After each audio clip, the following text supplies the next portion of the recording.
At 2:30 a.m., my phone lit up with Grandpa Harold's name. His voice was different. Raw, desperate, almost unrecognizable. "Chris, listen to me. Don't go to work tomorrow. Promise me. Promise me." The terror in his 85-year-old voice made my blood run cold. I shot upright in bed, immediately awake. Grandpa Harold had called me exactly 3 times in the middle of the night during my entire life. Once when Grandma Margaret had her stroke. Once when Dad Robert got into that car accident on I-95. And once when my cousin Brian went missing for 2 days. Every single time it meant something terrible had happened. "Grandpa, slow down. What's wrong?" I kept my voice steady, but my hand was already reaching for the lamp. Beside me, Emma stirred her hand, instinctively moving to her stomach where our 9-week-old baby was growing. "There's no time to explain everything. You have to trust me, Chris. Don't go to Liberty Tower tomorrow. Call in sick. Say your car broke down. Say anything. Just don't go to that building. Liberty Tower, my workplace for the past 4 years. 55 stories of glass and steel in the heart of downtown Manhattan, where I worked as a financial analyst on the 50th floor. The building where I'd met Emma when she came in for a consulting project. The building where I'd gotten my promotion just 7 months ago. What could possibly be wrong with Liberty Tower? "Are you at home? Are you safe?" I asked, already calculating the drive time to his apartment. 20 minutes at this hour, maybe 15 if I pushed it. "I'm in my truck outside your building right now." That stopped me cold. I looked toward our bedroom window. We lived on the 8th floor, and sure enough, when I peered through the blinds, I could see his old Ford F-150 parked across the street, hazard lights blinking in the darkness. "You drove here at 3:00 in the morning. I had to make sure you heard me. I need to see your face when you promise me you won't go to work tomorrow." I threw on yesterday's jeans and a t-shirt, not bothering with shoes. "Stay there. I'm coming down." "Who is it?" Emma asked, fully awake now. She knew my family well enough to recognize that middle-of-the-night calls meant crisis. "It's Grandpa. He's downstairs. He's worried about something at my work. I'll be right back." The elevator ride felt endless. My mind raced through possibilities. Had Grandpa Harold's mind finally started to slip? He'd been struggling since Grandma Margaret passed 4 years ago. Dad Robert had mentioned finding him talking to her photo like she was still there. Mom Linda worried about early dementia. But this felt different. This felt real. I burst through the lobby doors to find Grandpa standing by his truck, and the sight of him made my chest tighten. Harold Brennan had always been larger than life. 6'2" of solid muscle even in his 70s. Hands like sledgehammers from 42 years of construction work, a jaw that could have been carved from granite. But tonight he looked fragile. His white hair was uncombed, sticking up at odd angles. He wore his pajama pants and a construction jacket I recognized from his foreman days. His hand shook as he reached for me. "Chris, thank God." He grabbed my shoulders with those powerful hands, and I could feel them trembling. "You have to listen to me. Something's wrong with that building. I can feel it. Feel it." "Grandpa." "What do you mean?" His blue eyes, the same shade as mine, bored into me with an intensity I'd never seen before. 42 years in construction, kiddo. 42 years of building this city from the ground up. You learn to read the signs, the way concrete sounds when it's under stress, the way steel groans when it's carrying more than it should. That building is screaming, Chris, and nobody else can hear it. "Did you go there tonight to Liberty Tower?" He nodded, his grip tightening on my shoulders. "After you sent me that ultrasound photo, my great-grandchild, I wanted to see where their daddy worked. I wanted to picture you there, successful and safe.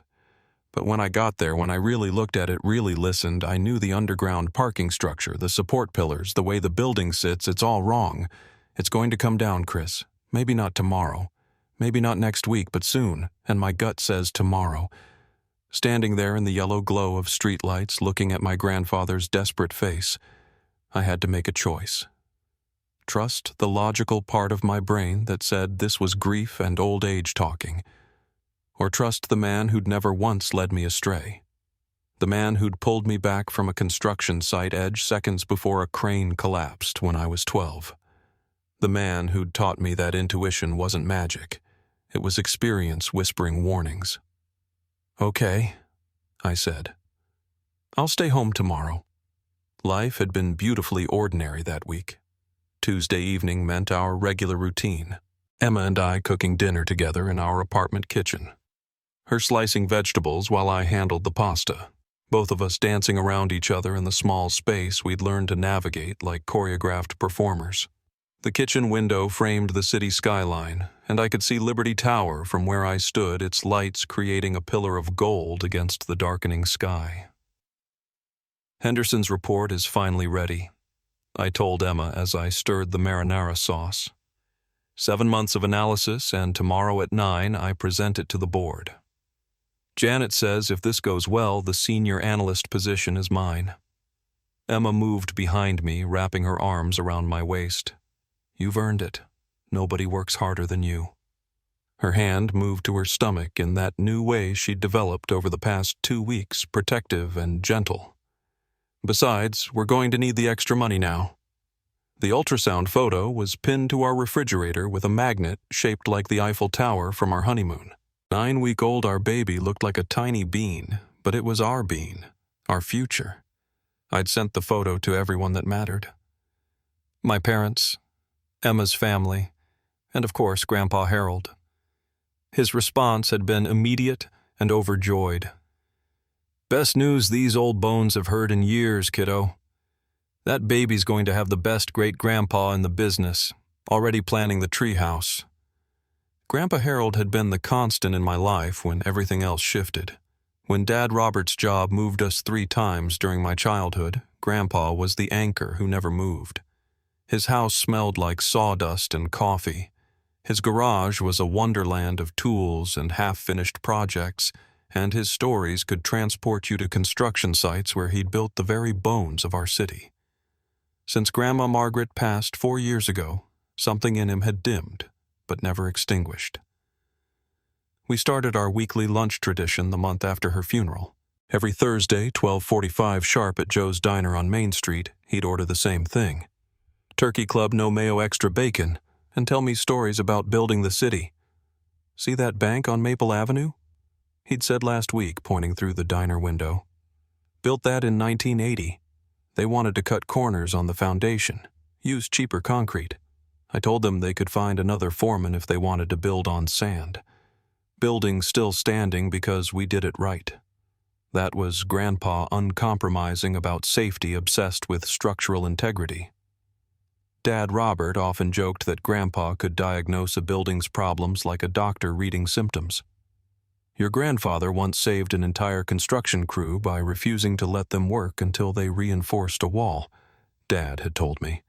"The whole thing came down an hour after they finished the reinforcement. Would have killed 12 men. My job at Liberty Tower had been a source of pride for him. When I got hired 4 years ago, he'd driven me to work on my first day. 50th floor, he'd whistled. My grandson working in the clouds. That building's only 6 years old, you know. State-of-the-art, everything. Smart building, they call it. Sensors monitoring everything from temperature to structural stress. The irony wasn't lost on me that the man who built with his hands had a grandson who built financial models on computers. But Grandpa never made me feel like my work was less important. "Numbers matter too, kiddo," he'd say. Everything I built started with someone's calculations. My parents, Robert and Linda, lived 40 minutes away in the suburbs. Dad had followed a different path. Medical equipment sales, a job that required charm and persistence but no physical labor. Mom taught 3rd grade at Oakwood Elementary. They worried about Grandpa living alone, especially after they'd found him one night sitting in his garage talking to Grandma Margaret's photo as if she were sitting beside him on the workbench. "He's getting older, Chris," Mom had said last Sunday at dinner. 85 is no joke. Maybe we should talk about assisted living." He'd die before agreeing to that, Dad had responded. You know how he is about independence. But I knew Grandpa better than anyone. Yes, he talked to Grandma's photo, but so did I, sometimes. Grief makes us reach for connections that logic says don't exist. And yes, he was getting older, moving slower, forgetting occasional appointments. But his mind, especially when it came to construction and buildings, remained sharp as the day he retired 15 years ago. That Tuesday night, as Emma and I cleaned dishes and planned our week, everything felt perfectly aligned. The promotion was within reach. Our baby was healthy. Spring was arriving early, warming the city and filling the parks with blossoms. I had no reason to suspect that in just 6 hours my phone would ring with a call that would save my life and change everything I thought I knew about intuition family and the bonds that connect us across time and space. The phone call shattered the peaceful night like a brick through glass. Grandpa's breathing was ragged, desperate, each exhale carrying a weight of panic I'd never heard from him before.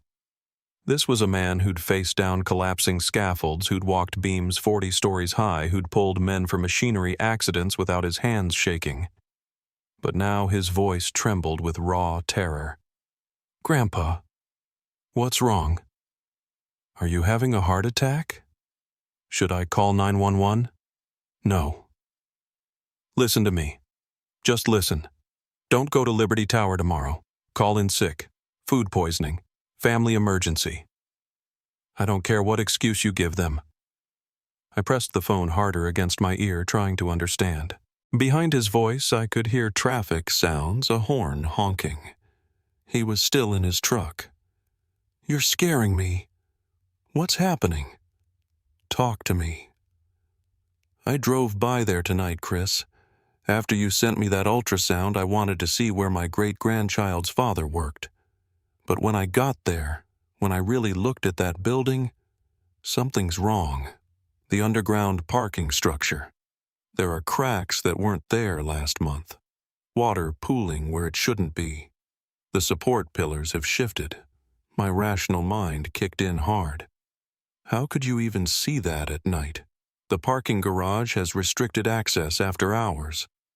I know the security guard Tommy Watts. His father worked construction with me for 22 years. He let me walk through. Chris, I'm telling you that building is dying. I can feel it in my bones. The same feeling I had before the Riverside collapse in '92. The Riverside collapse. He'd mentioned it before, but never in detail. 6 men died when a parking structure gave way during construction. Grandpa had tried to stop the concrete pour that day. Said something felt wrong, but the project manager overruled him. He'd carried that guilt for 30 years. "Have you been taking your medication?" The words came out before I could stop them. "You know what Dr. Jeffrey said about your blood pressure affecting your sleep. This isn't about my pills." His shout made me pull the phone away from my ear. Emma sat up in bed, worry creasing her face. I know what I saw. 42 years of construction. Chris, 42 years of learning how concrete cries before it breaks, how steel sings before it snaps.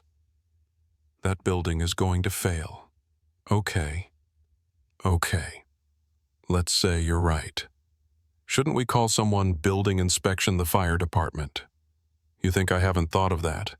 Who's going to listen to an 85-year-old retired foreman at 3:00 in the morning? They'll think I'm senile. They'll write up a report. Maybe send someone to look at it next week.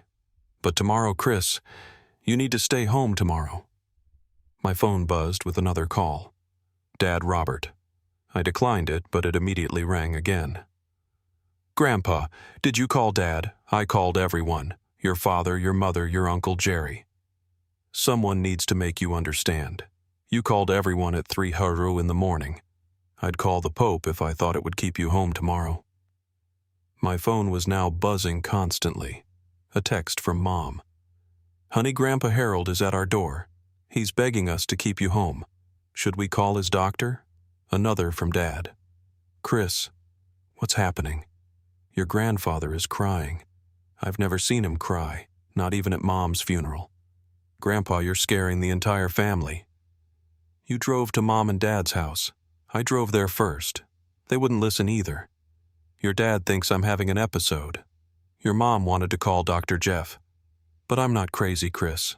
I'm not confused. I'm trying to save your life." Emma touched my arm gently. "Put him on speaker." I did, and her calm voice filled the darkness. "Grandpa Harold, it's Emma. We hear you. We believe you're seeing something concerning. How about this? Chris works from home tomorrow just for the morning. He can dial into his meetings, send his report electronically. The whole day, Grandpa insisted.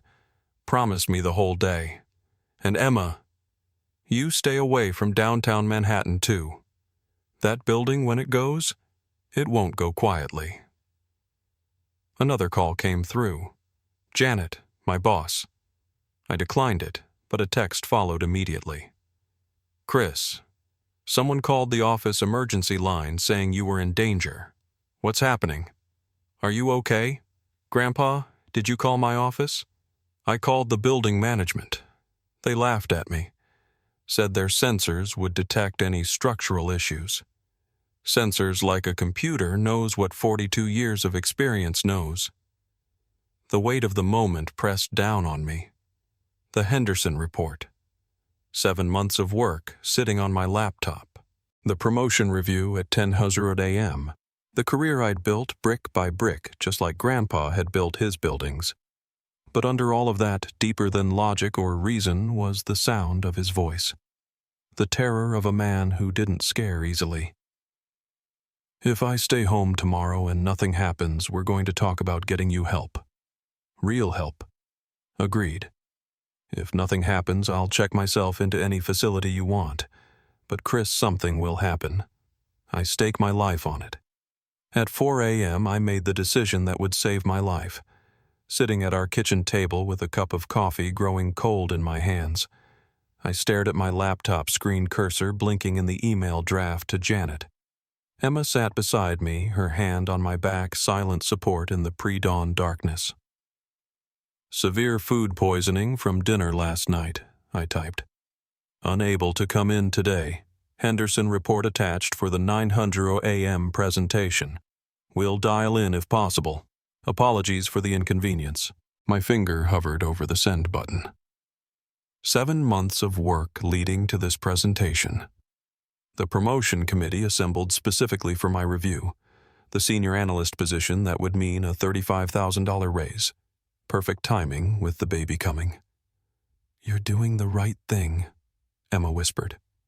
I hit send. The relief in Grandpa Harold's voice when I called him back was overwhelming. "Thank you. Thank God. Thank you, kiddo." He was actually crying, something I'd only witnessed once before at Grandma Margaret's funeral. I sent the email. "I'm staying home, but Grandpa, you have to tell me exactly what you saw. Walk me through it." He took a shaking breath. "The underground parking garage runs the full footprint of the building." "Right. 3 levels down. The weight of those 55 stories, all of it rests on massive support pillars that go down another 45 feet into bedrock." "Okay, I'm following. When they built Liberty Tower, they used a new type of concrete mix. Supposed to be stronger, lighter, more environmentally friendly. I read about it in Construction Weekly when they were building it. Tonight, when Tommy let me into the garage, I saw spiderweb cracks in 3 of the main support pillars. Not surface cracks, Chris. Deep structural fractures. Couldn't that be normal settling? That's what I thought at first. Buildings settle, concrete ages. But then I saw the water. There was pooling water at the base of the eastern pillars, and the concrete was darker, they're saturated. That means water infiltration, probably from a broken man. Water and this new concrete mix. If I'm right about its composition, that's like mixing gasoline and matches. How long has this been happening? Based on the discoloration patterns, months, maybe longer. The building sensors are probably reading the stress changes as normal settling. But I touch those pillars, Chris. I put my hand on them like I've done with 1,000 pillars before.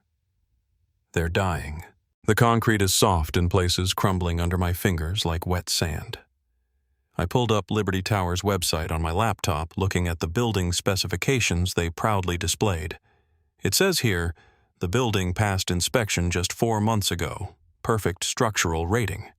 Inspectors look at paperwork more than they look at buildings. These days, they trust the sensors, the computer readouts.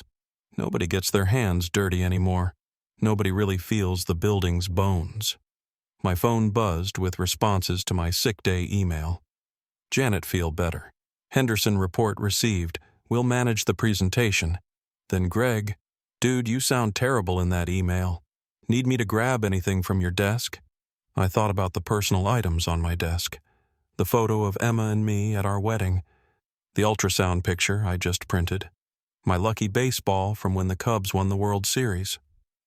Yeah, I texted back. Could you grab the papers from my top drawer? The Johnson account notes. I'll need them for tomorrow. No problem. I'll swing by your desk first thing. The morning preparation continued with mechanical precision. I showered, dressed in casual clothes instead of my usual suit, made breakfast that I couldn't eat. My stomach churned with a mixture of guilt and dread. Was I destroying my career over an old man's paranoia, or was I saving my life based on decades of hard-earned wisdom? At 6:30 a.m., I sat at our dining room table with my laptop preparing to dial into the morning meetings. Emma brought me fresh coffee, kissed my forehead. I'm proud of you for trusting him. What if nothing happens? What if I just threw away my promotion? Then you trusted someone who loves you. That's never wrong. At 7:00 a.m., Grandpa called again. I need to tell you something else. I called the city emergency services at 5:55 a.m., reported the structural concerns. They said they'd send an inspector this morning. You did? What did they say? They took me more seriously at 5:55 a.m. than at 3:00 a.m. The dispatcher said they'd been getting other calls about rumbling sounds from the building. Maintenance workers reporting unusual vibrations. They're sending someone at 8:15. I looked at my phone. 7:47 a.m. In 13 minutes, I would normally be badging into Liberty Tower, riding the express elevator to 50th floor, settling into my desk with my second coffee of the day. Instead, I sat in my apartment watching the sunrise paint the city gold, waiting to see if my grandfather's 42 years of experience would prove right or wrong. Paige texted, "Where are you? Janet's looking for you for pre-meeting prep. Food poisoning. Sent email. Can you take notes for me?" Of course. Feel better. I'll handle everything. 8:00 a.m. Arrived with the usual sounds of the city waking up. Traffic increasing on the street below. The neighbor's door slamming as they left for work. Normal, ordinary everything exactly as it should be on a Wednesday morning in March. Except I was home. My career potentially in ruins because an 85-year-old man felt something wrong in concrete and steel. 8:43 a.m. I was on the couch, laptop open, trying to dial into the morning meeting when Emma screamed from the kitchen. "Chris, oh my God!" The pure terror in her voice sent me running. She stood frozen by the breakfast bar, her phone in one trembling hand, the other pressed to her mouth. Her face had gone completely white. What happened?" She turned the phone toward me. The news alert filled the screen in bold red letters. Breaking Liberty Tower collapse in downtown Manhattan. Mass casualty event underway. My legs gave out. I grabbed the counter to keep from falling, my mind refusing to process the words. Liberty Tower collapsed. The building where I should have been sitting at my desk on the 50th floor, reviewing notes for a presentation that would never happen. I lunged for the TV remote, and every channel showed the same horrific image that would be burned into my memory forever. Where Liberty Tower had stood just minutes ago, where 55 stories of glass and steel had reached toward the sky, there was now a mountain of rubble. Dust clouded the entire downtown Manhattan area like a volcanic eruption. The building hadn't fallen sideways like a tree. It had pancaked straight down, floor-crushing floor, in a deadly cascade that took less than 12 seconds. The news anchor's voice shook as she reported. At 8:45 a.m., Liberty Tower suffered what witnesses describe as a complete structural failure. The building, which houses approximately 2,050 employees during business hours, collapsed into its own footprint. First responders are racing to the scene. My phone exploded with calls and texts. I couldn't move, couldn't breathe, couldn't think beyond the single fact that I should have been there. My desk was on the 50th floor northeast corner. At 8:45 a.m. on any other Wednesday, I would have been reviewing the Henderson report one final time. Then the first text that shattered me. "This is Angela Garrett's wife. Have you heard from him? He went to your desk this morning to get some papers. Please call me." Greg was at my desk. My desk on the 50th floor because I asked him to get my papers. I tried calling him straight to voicemail. "Page next." Nothing. "Janet." Silence. The news anchor continued. "We're receiving reports that an evacuation had begun at approximately 8:15 a.m. following an emergency inspection request. It's unclear how many people were able to evacuate before the collapse." My dad's truck screeched into our apartment building's parking lot. I watched from the window as he and Grandpa got out, both running toward our building entrance. They burst through our door minutes later without knocking. Grandpa looked like he'd aged 10 years in 4 hours. His face was gray, his hands shaking violently. "Chris, thank God. Thank God you listened. The people, Grandpa. All those people." Greg went to my desk. Paige was taking notes for me. "They're all gone because of where I should have been." "No," Grandpa said firmly, grabbing my shoulders. "Listen to me. I called it in.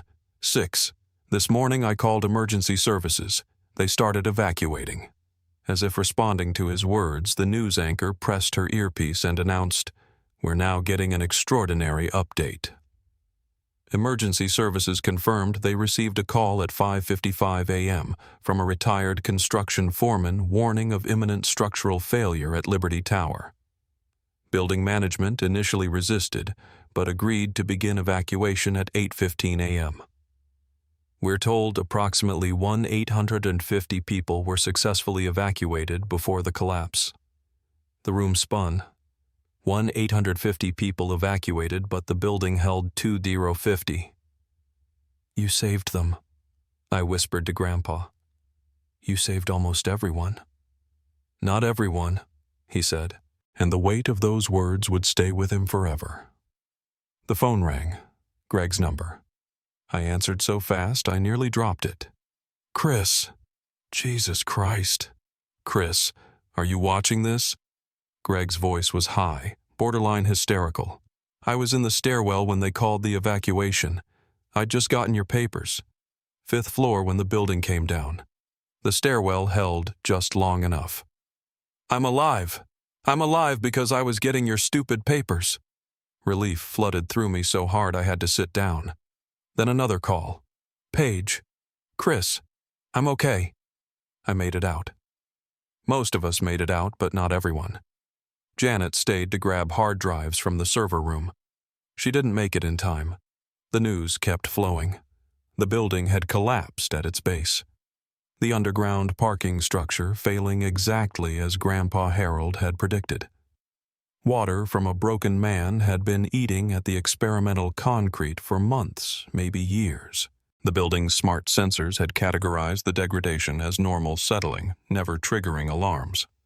Mom arrived, tears streaming down her face as she hugged me. "Your grandfather called us all. We thought he'd lost his mind, but he knew. Somehow he knew."